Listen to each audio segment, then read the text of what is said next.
So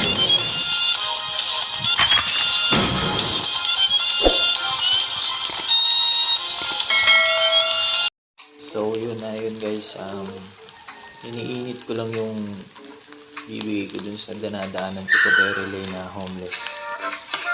Talagyan ko na ng itlog guys para sobrang sarap.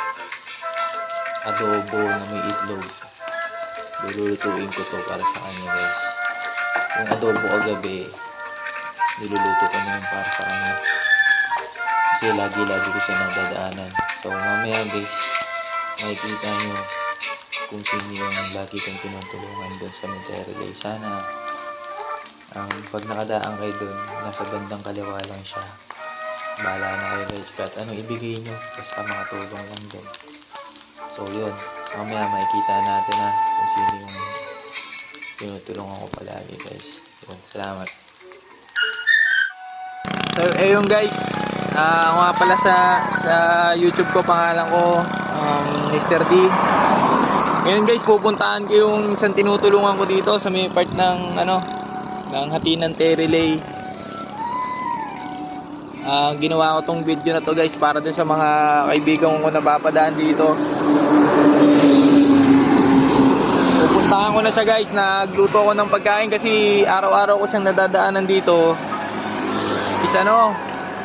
Basura lang yung kinakain niya. Matagal ko na siyang tinutulungan guys. Sa mga magtatanong dyan, hindi ito yabang guys. Kung may pagkain kayong tira-tira, mapadaan kayo dito, is bigay nyo na lang. Medyo nasa bandang kaliwa siya guys.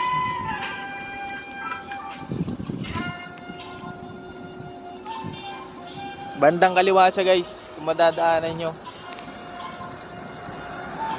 May nakatent siya, nakatent.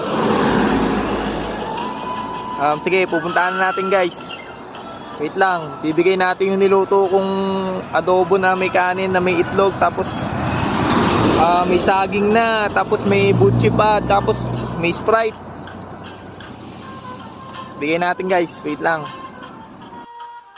So ayun guys, tignan natin kung mabibigay natin.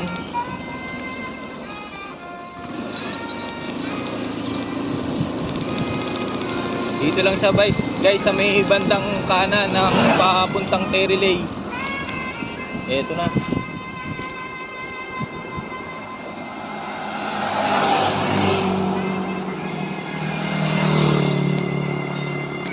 Nasaan kaya si Kuya?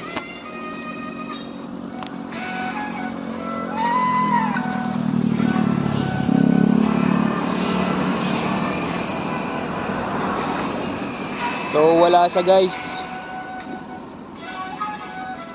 Wala siya, pero iwan na natin yung pagkain.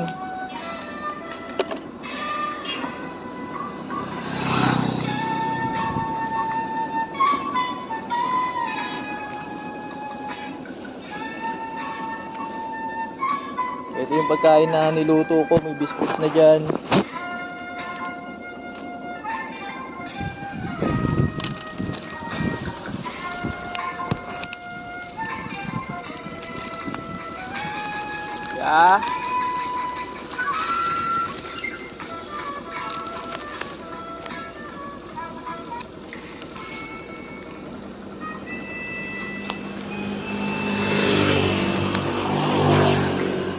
So ayun guys, ito yung tinitirahan niya, kuya.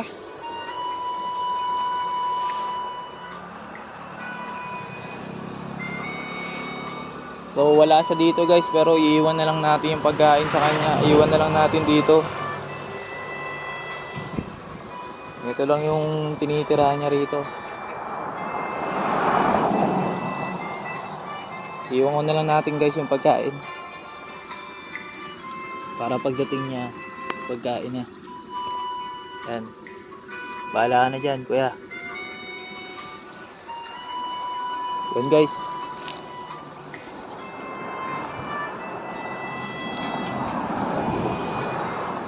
Sana makain niya guys. Yun lang. Peace out.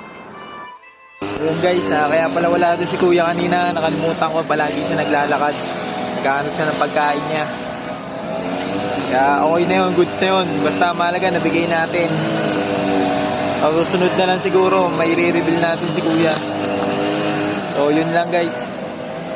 Ginawa ko nga pala yung video na yun para sa mga kaibigan kong nakakaangat sa buhay. Kung madadaan kayo doon, sana makapagbigay din kayo kahit ano lang, makapagkapagain lang. Pwede na yung kay kuya kasi matagal ko na siyang tinutulungan. Magdadalawang taon na. So yun lang guys. Peace out.